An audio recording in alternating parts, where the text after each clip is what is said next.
Welcome to Strictly Facts, a guide to Caribbean history and culture, hosted by me, Alexandria Miller.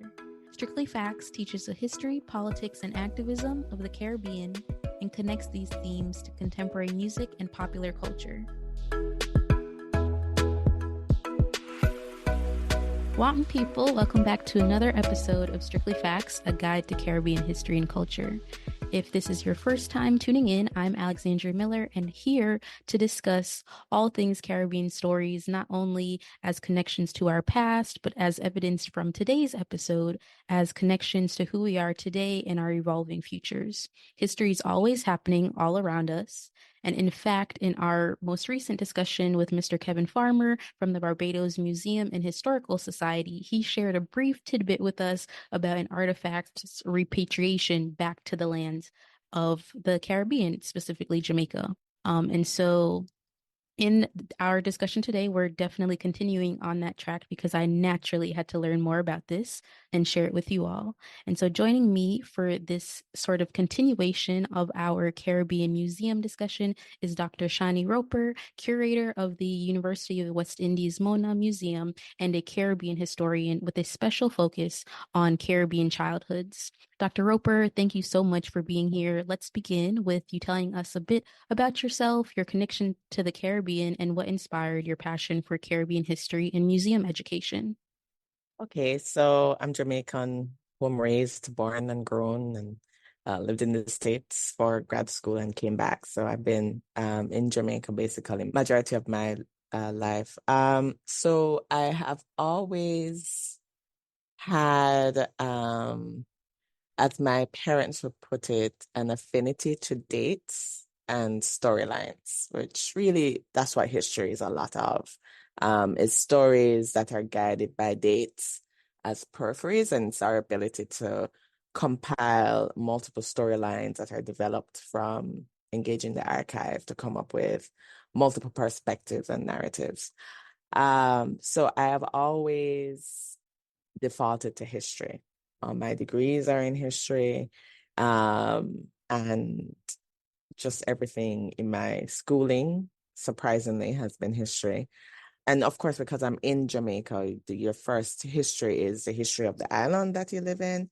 And then as you advance through your schooling, if you stay in the field, then it becomes more and more regional and more detailed and intense. And because I also did my doctorate in history, I did world history, African American history, and Caribbean history in terms of non-Jamaican history. So I have always functioned like that. I'm not transitioning from a different field. But what was important is that out of undergrad, my first and only job at the time, only interview I got actually, was at the Museum of History and Ethnography at the Institute of Jamaica. And that environment really bridged the gap between my practice as a historian and functioning in a museum space. And so even though I did leave to go do my doctorate in history, I've actually functioned in museum and heritage spaces for about 20 years. And so it has been a very important part of my understanding around engagement. And some kind of like real skills, because museums require administration, museums require logistics planning, museums require policy development and grant writing and public education. And so it brings a more practical, non-academic component in my life. I've been trying to straddle both, sometimes successfully, sometimes not as successfully, during the course of my career. Well, I think we can jump in from there right into our discussion. Thank you so much for sharing a bit about yourself. I want to, of course, talk about the repatriation of artifacts from, some of these former, in some cases, depending on where we're talking about, of course, colonizing bodies and their impact on our histories, right? And so most recently, it was reported officially by sources like the Jamaica Observer, the Jamaica Gleaner in late April and early May, respectively, that a group of scientists and researchers, yourself included, from UWI, from the Institute of Jamaica, and from the National History Museum of Jamaica, had recently returned home after repatriating the Jamaican Giant Galliwasp from Scotland, which is said to have been taken back in the 1850s. And so its return is said to be the first repatriated natural history specimen to the region. Could you tell us a bit more about the history of the Galliwasp and how it even ended up in Scotland in the first place? Okay, so the giant Jamaican Galliwasp. So let me put it first that I worked at the Institute of Jamaica, and while we were at the Institute of Jamaica, the Natural History Museum of Jamaica is actually a division. It's one of the 5 divisions of the Institute of Jamaica, which for those who don't know, the Institute of Jamaica is the equivalent of the Smithsonian, but a significantly smaller scale. And the Institute was established in 1879 under Sir Anthony Musgrave. It has a legislation in Jamaican government for the preservation of art, science, and literature. And it has 5 divisions and 2 departments. So the divisions would be Natural History, National Gallery of Jamaica, African Caribbean Institute of Jamaica, National Museum Jamaica, which used to be Museum of History and Ethnography, and what they call the Programs Division. And then the 2 departments was more like 3, Simon Bolivar, Liberty Hall, Legacy of Marcus Garvey, and Jamaica Music Museum. When we think of a museum national collection, the national collection is actually housed in the Institute of Jamaica across all of those divisions. And while I was there, and I think they still have it, we had what we call the Researchers and Curators Committee. And it was a committee where all of us from the different departments and divisions would talk about things that we were working on and some key things in the collection. So I knew about the giant Galliwasp. I knew that there wasn't a specimen in the collection. And I knew that there was a undated sketch of the Galliwasp. So the Galliwasp, the giant Jamaican Galliwasp, is the largest of a scientific family that's referred to as Celestius Ossidius, right? Jamaica has a very high level of endemism in the ecological environment, and especially among reptiles, with lizards specifically. So as my colleagues explained to me, there are like 40-something different families of lizards. 36 of those are endemic to Jamaica, and 4 of them are extinct, one of which is the giant Galliwasp. Right? So the Galliwasp, it doesn't look like a traditional lizard. It looks more like a snake with short legs. That's how I would interpret it from a non-scientific perspective. It's not a cute specimen, although the specimen has since grown on me. It's not cute, right? So it's not the most photogenic specimen, although I think the Hunterian has produced some amazingly beautiful photos of what we were trying to do. So this specific Galliwasp, Jamaica has 10 of the 11 in the family, the Celestius Ossidius family, is endemic to Jamaica, right? I think the 11th one is the one in Hispaniola that's called the Haitian Giant Galliwasp, right? And that one I think is endangered. So the Galliwasp, this specific one, is believed to have lived in swamp areas, specifically what we refer to today as the environs of the Black River Morass, which is like the largest protected, I don't know what you want to call it, but it has a crocodile sanctuary there. So if you want, you bring your children and you do boat rides throughout the morass, and there are a whole set of other things that you would learn in like primary school about it. I don't remember now. So anyway, it believed to have been from that area. And with the expansion of the plantation economy in the parishes of like Clarendon and St. Elizabeth, the clearing of swampland, the extraction of water to maintain the plantation economy really resulted in significant habitat loss. The secondary factor is the introduction of the mongoose, and the mongoose was introduced to deal with issues with rats and snakes in the sugar fields. But the Indian mongoose has no natural predators in Jamaica. So they have since evolved to function in the Jamaican ecological space. And they're believed to kill, along with wild feral cats, a lot of the endemic species that are integral to the Jamaican ecological landscape. But the giant galliwasp actually has not been reported as being collected since the 1840s, and it's believed to have become extinct during the mid-19th century. This specific specimen, which we got from the Hunterian Museum, which is the museum for the University of Glasgow, was originally a part of the Andersonian collection. And according to the metadata, it was collected in the 1850s.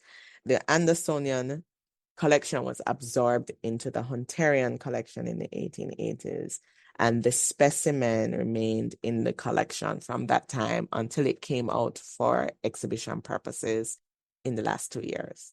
So this specimen, we believe, is 170 years old.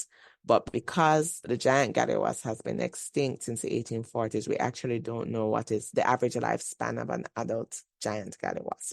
So it's older than 170. It's just been dead for 170 years and living in ethanol. So the University of the West Indies and the University of Glasgow have a MOU, and that MOU is very often referred to as a reparations MOU. So one of the things is that we don't know who collected that specimen, and we're not sure exactly where it came from. But one of the things that we have recognized as museum practitioners and as scholars of collections, that a lot of Caribbean collections, because they do not constitute looted collections, moved as part of empire. So people came, when the Caribbean was considered the frontier, they came, they collected the flora and fauna because it didn't look like anything that they wanted, and also where they're from. And also in the mid-19th century, being a naturalist was also part of the social activities that people had. And so what you ended up having is that a lot of the collections for the Caribbean in the United Kingdom especially are of natural origin. So they're either flora, fauna, or cultural items made from natural components in the environment.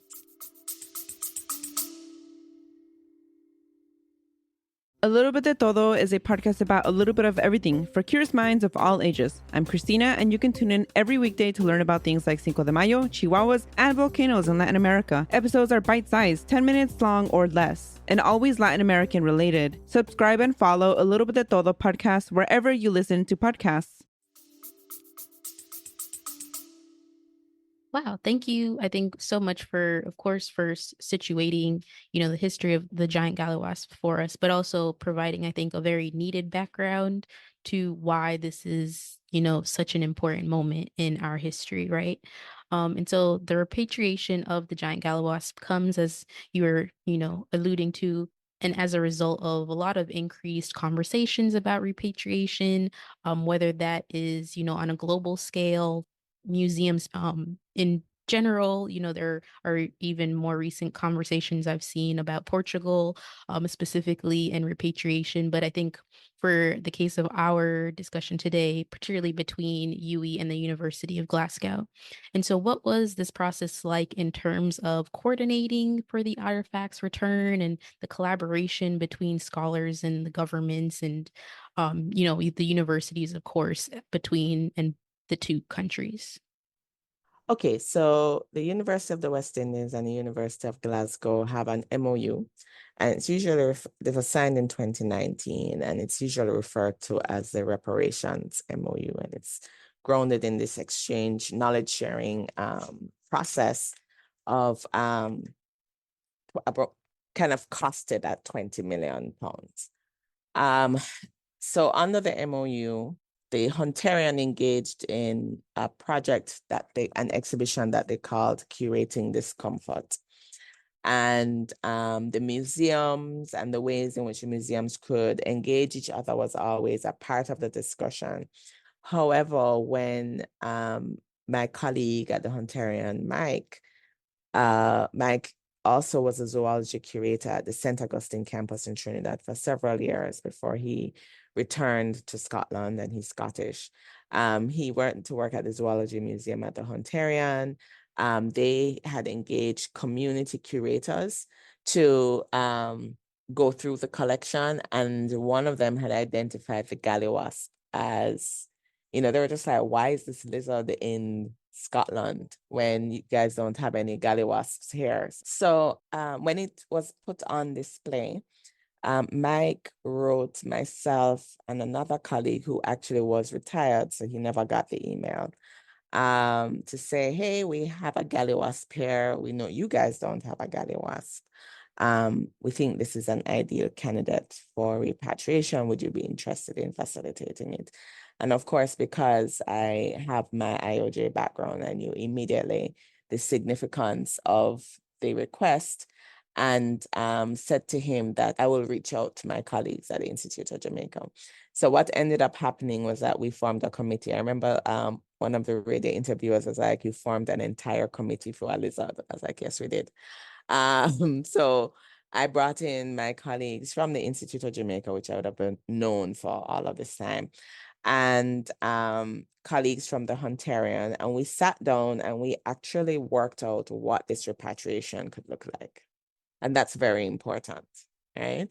And we committed to a set of values around knowledge sharing and knowledge co-production. And then we worked out, what does this look like? Do we go to Scotland? Do they come to Jamaica? Either way, where do we get the money to facilitate this process, right? And so we hosted through UE Museum platforms a virtual program last year, June, called Repatriation, Natural History Collections and Knowledge Co-Production, the case of the giant Galliwasp. And it's on the museum's Facebook page. And coming out of it, we agreed, okay, what we will do is that we will have people from Jamaica go to Scotland rather than people from Scotland come to Jamaica. The other thing is we decided that we would apply for funding for 4 persons to go, 2 from IOJ, 2 from the University of the West Indies, and in keeping with the MOU, we'd have to have a graduate student. We were successful in our request for funding, and the Glasgow Caribbean Centre for Development Research funded majority of the trip, and then the Office of Global Affairs at the University of the West Indies funded the student. And we had to, of course, through institutional engagement, show an equal, which is how universities work anyway, show an equal contribution and investment in the project. In order for us to go and get it, we had to put the specimen on CITES Jamaica appendices. And CITES is the international convention that deals with the illicit trafficking of endangered flora and fauna, right? It's presumed extinct, but it had to go on the CITES appendices. So it goes on the appendix schedule. We had to apply for an import license. Then we had to apply for a vet import license in order to walk the specimen back into the country, right? And so we left April 17. Well, we actually really left on the 18th. Our flight was delayed by several hours. So we left like after midnight on the 18th. We got to Glasgow that evening on the 18th. Of course, we dropped 6 hours when you fly. And the specimen by the Monday was taken out of ethanol because we can't travel with things in ethanol. So it was taken out of ethanol, wrapped in cheesecloth, soaked, and that was then soaked in alcohol or in ethanol. And then it was vacuum sealed, right? So that they triple vacuum sealed, in fact, so that the fluid would stay in the bag. And then we put it in a clip box with an image over it. And I brought it was put in my care as the non-scientist. And the only non-scientist actually in the group. And I took it as my carry-on through all the security checkpoints on the Wednesday, because once we adhered to all the not security protocols, like who has control of it. Well, I guess let's call it security protocols. And then I walked it. It traveled with me at my foot on the plane back to Jamaica, and through all the security checkpoints. And once I got to Jamaica, I had to declare it, right? Using all the paperwork that we had used, including the official documentation to say that the specimen was handed over, the transfer of ownership to the University of the West Indies, all the newspaper articles, everything, and once it was approved, I handed it over to the zoology curator who came with us, Elizabeth Morrison, and it went into holdings at the Natural History Museum of Jamaica. What a long journey I'm sure that was. Yeah, the entire process took 19 months. To the date that we collected it, it was 19 months. Wow. Oh, wow. Yeah. And that was fairly quick because it's happening private institution to private institution. So it doesn't get wrapped up in the kind of diplomatic channels that normally happens for repatriated items. And this is what a lot of people, I think, don't understand, that repatriation is actually a very complex legal policy thing, right? There is a notion that, in Jamaica, we're like, oh, if somebody thief your things, they must give it back to you. Yes, I totally agree. But the things that you're talking about are locked behind policy and law, right? And when you have a legislative and policy framework that justifies former imperial nations keeping collections under the guise that they are part of their heritage, you're going to run into some issues, right? Now, there's some standard things that no longer come up for debate. One of them is human remains. And so what you have happening in, generally speaking, globally, is that without too much contestation, I think human remains get repatriated and reinterned. And there are quite a few international conventions. And there's also the kind of practice in the field of anthropology and other fields around how you engage human remains. And so it's a bad idea to fight to hold on to human remains unless you are doing medical research, right? And even so, the medical profession has developed a kind of complex ethics framework for handling human remains. The other one is works of art, right? And I think one of the most popular debates we're aware of is the Benin bronzes out of West Africa and the looting of the city of Benin, while during military expansion of imperialists, after the 1884 Berlin Convention, where Africa is really divided up in a room by some imperialists, right? And when you deal with looted collections, especially after World War II, there are very clear ideas about how to handle looted collections. Now, the problem is a lot of Benin bronzes, if you scour the news, they're sent back on permanent loan. There isn't a transfer of ownership. That is different from the illicit trafficking, for example, of pre-Columbian objects that happens out of Latin America, for example, right? Where a lot of those get transferred through diplomatic channels. A museum might say, oh, I have these pre-Columbian artifacts in my collection. The provenance, and provenance being the history of ownership, is a little sketchy. We want to distance ourselves from it. Let me contact your embassy to see if we can get it back. And because the Mexican government and quite a few other Latin American governments, Central American governments as well, are very clear about their material heritage, things get transferred on the diplomatic channels, right? And so one of the things that is clear is that in order to have repatriation happen, there needs to be a process of giving over and a process of accepting. And you need the structure on both ends for it to work effectively. And so in that case, a natural artifact like the giant Galliwasp functioned a little bit differently then. Thank you. It functioned differently because it was a private institution to a private institution, because we didn't know that the Hunterian had a Galliwasp, right? And in fact, it was through this project that they realized that they had more than one, right? But it's still a university with a research and teaching collection. So the universities focus very heavily on research, teaching, and engagement through knowledge production, right? So at the end of the day, you still need your research collection. But because it was private to private, UWI retains the right to put it in permanent known in the national collection because that is where it's most accessible and not at the University of the West Indies. Right. Interesting. Thank you so much again for that. I think on one hand, aside or in addition to it being a very long process, your point about knowledge production is also important. In what ways or, what have researchers already begun to learn about its existence in Jamaica beyond what we already knew? Right. And sort of what does the timeline even look like for it being available to the public? Okay, so in this case, we've classified it as a very rare specimen because it's the only one in the region, right? And it's 170 years old. So the handling of it has to be reduced significantly.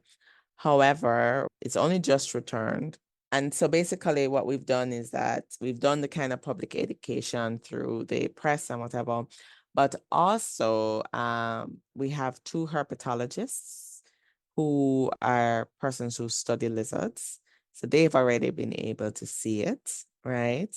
And for them, it's things like counting the scales.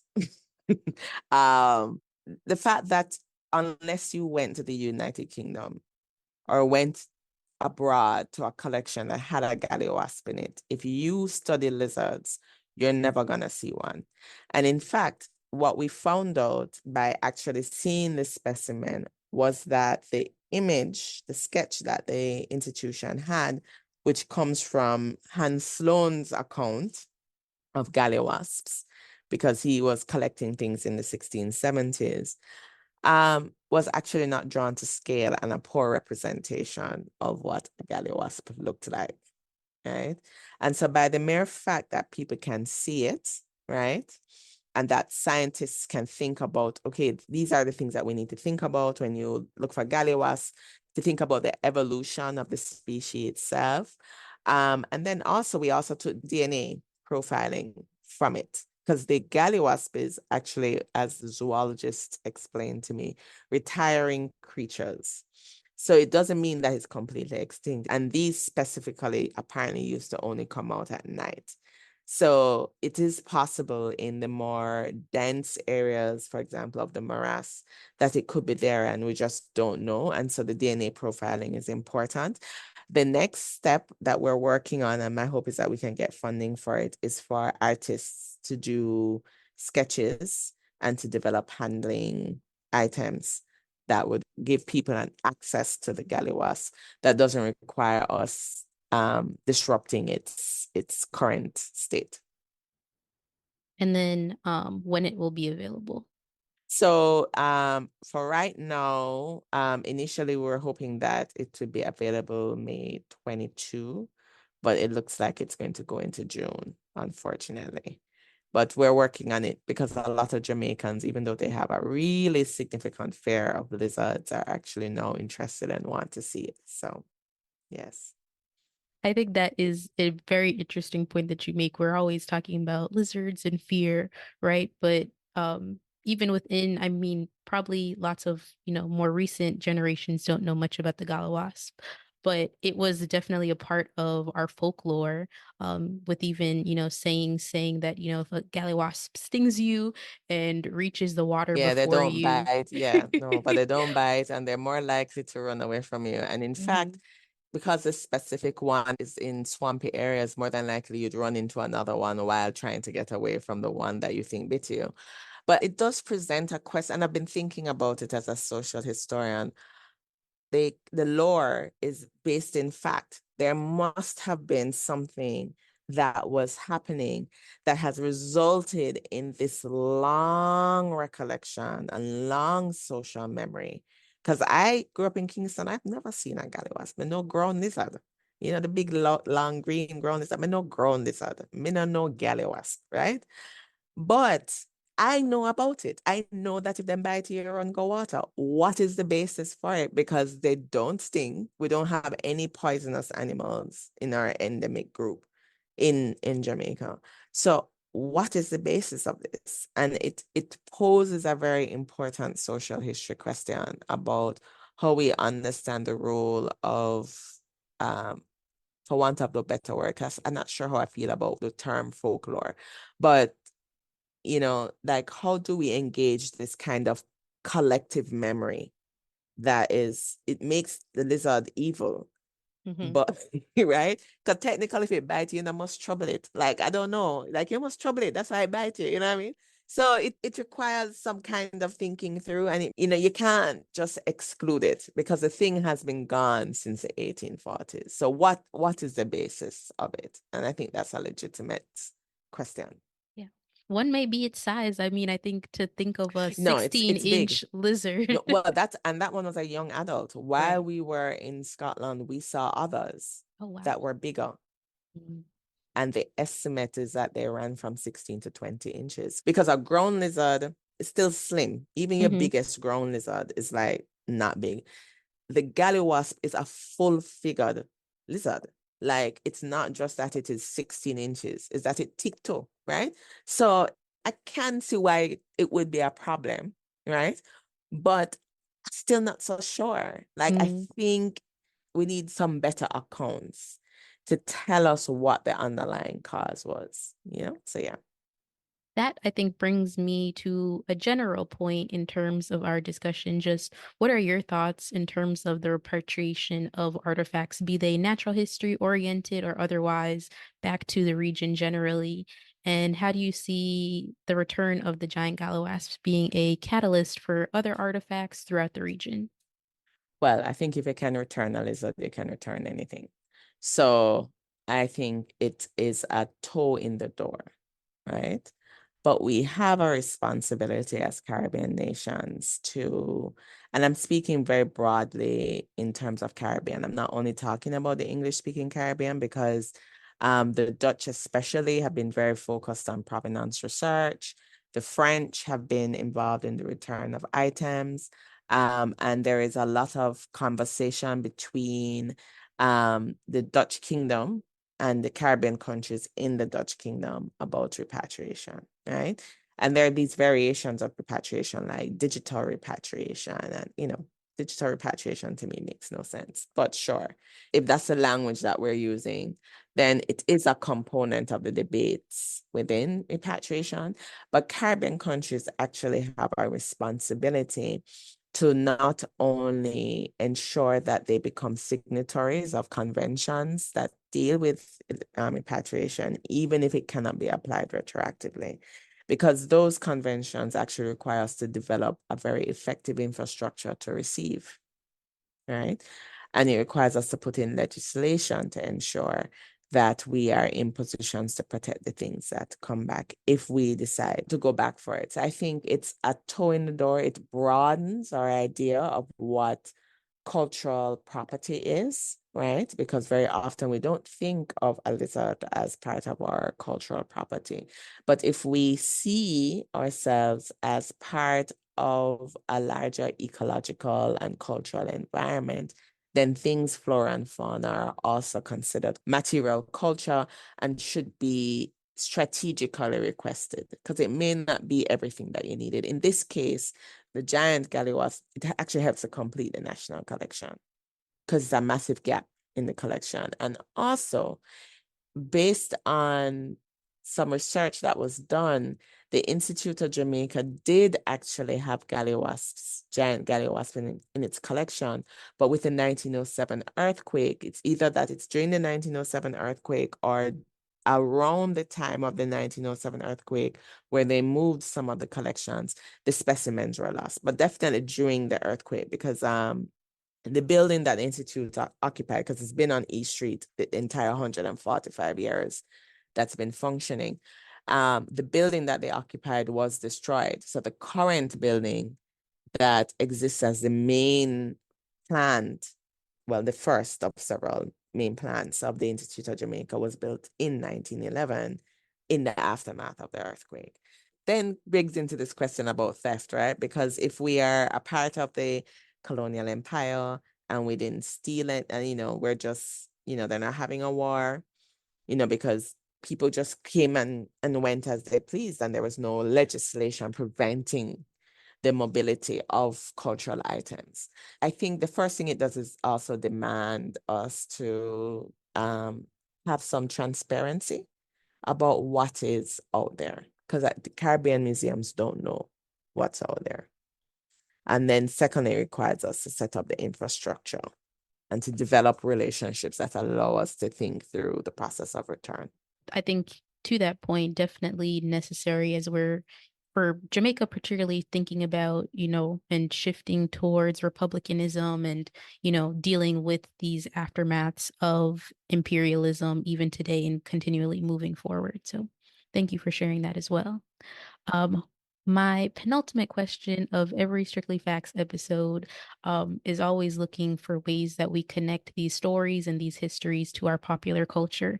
And so what is one or a few even of your favorite examples of, it doesn't have to be the Galliwasp specifically, but the ways that, our education and even repatriation show up in history and popular culture? The popular culture is gonna kill me part. I don't know if I have a favorite. I really don't know if I have a favorite. And that may be because I function in a multidisciplinary environment, right?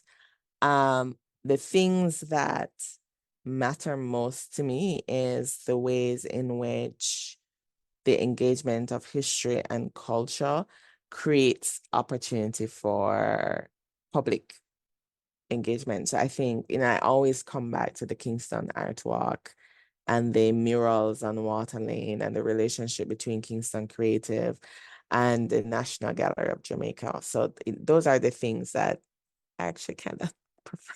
I think it counts. I would Yeah, count it right. too. Or increasing tours of downtown Kingston. Those history tours for me, because Kingston has such a phenomenal history, right? And I think because of Kingston's life as a space in Jamaican society, and in the contemporary context, a lot of that history gets lost. And so we have beautiful historic buildings, but they're not maintained because, we don't do urban tourism in the same way that urban tourism occurs in like Cuba, for example. So, it's just one of those things that we have to work through. But I'm excited about the new trends that have been happening. Me as well. And so finally, I think in addition to the sort of artifact repatriation that we've been specifically talking about today, what do you hope to see for other universities and those who, may even have some of these artifacts in their own private collections? What do you hope to see in terms of continuing to right these wrongs of colonialism? Increased transparency. I think what worked for us was that the Hunterian is committed, and actually Scotland, as opposed to England, is more committed to repatriation. And one of the lessons I've had to learn is that even within the United Kingdom, it's a very nuanced space. And the reason, and what we found, because Scotland is more receptive, and because they're engaging, there's a series of programs coming out of National Museums Scotland around collection, exploring what objects are in collection. And the current focus is Africa and Caribbean collections, which will wrap up in the next year or two. That transparency allows us to know exactly what's out there, right? And once we know exactly what's out there, then we can reevaluate what's in our collections and start to ask for things, right? So in Jamaica, the most popular collection is the Carpenter's Mountain collection, but there's so many other, and Carpenter's Mountain is part of the Hans Sloane collection. So these are things Hans Sloane took during the 1670s that became the basis of the British Museum and the Natural History Museum and one other space in the UK. But it is that transparency that will allow us to get a sense of what is out there. Because more importantly, quite a few museums have collections that they would have inherited from the days of empire that they don't actually even have proper metadata for. So the notion of repatriation is also about how do we get the information that you need? Because you can't ask for something for which you don't have an accompanying archive. That's the first thing. And the second thing is there are these large diasporic communities in Europe. Do we take everything or do we build bridges? And I do believe that we have to think about our current capacity. We have to think about our diasporic communities. And we also have to think about how do we get access to knowledge? Because it's not just only objects. It's things like film footage that you have to pay copyright and intellectual property fees on that belong to the Caribbean. They were filmed in the Caribbean, but they are located elsewhere. The owner is probably some dude that happened to be in the right place at the right time, for which they're now charging you like £110 a second. Yeah. So repatriation is not just that, it's any cultural material. And it's also thinking about intellectual property and copyright. And that's one of the things I also learned by being in Scotland. Like, what are the implications for digital repatriation in light of the evolving legislations around intellectual property and copyright? So it requires very much a bird's eye view of what's happening in the heritage sector. Well, I think with that, I will close us out because I'm really excited to definitely see the Jamaican Giant Galliwasp when it's available. So thank you for the work that you've done, as well as the entire team on both sides. And I hope we all take into account this really tremendously historic moment. To your earlier point, right? We might think, oh, it could have been cooler if it was an old painting or an old, not a 16-inch lizard. But I think it's a start, and one that hopefully continues to transcend and shape future generations. So thank you again. Thank you. Thank you for having me. Yes, thank you, Dr. Roper. And to our Strictly Facts family, I hope you enjoyed this episode. I'll be sure to include links about what's going on across universities, the measures for repatriation that are occurring, a picture. I can, try to find that sketch of one so you all can see what it looks like in the meantime. Until next time, Licklemore. Thanks for tuning in to Strictly Facts. Visit strictlyfactspodcast.com for more information from each episode. Follow us at Strictly Facts Pod on Instagram and Facebook, and at Strictly Facts PD on Twitter.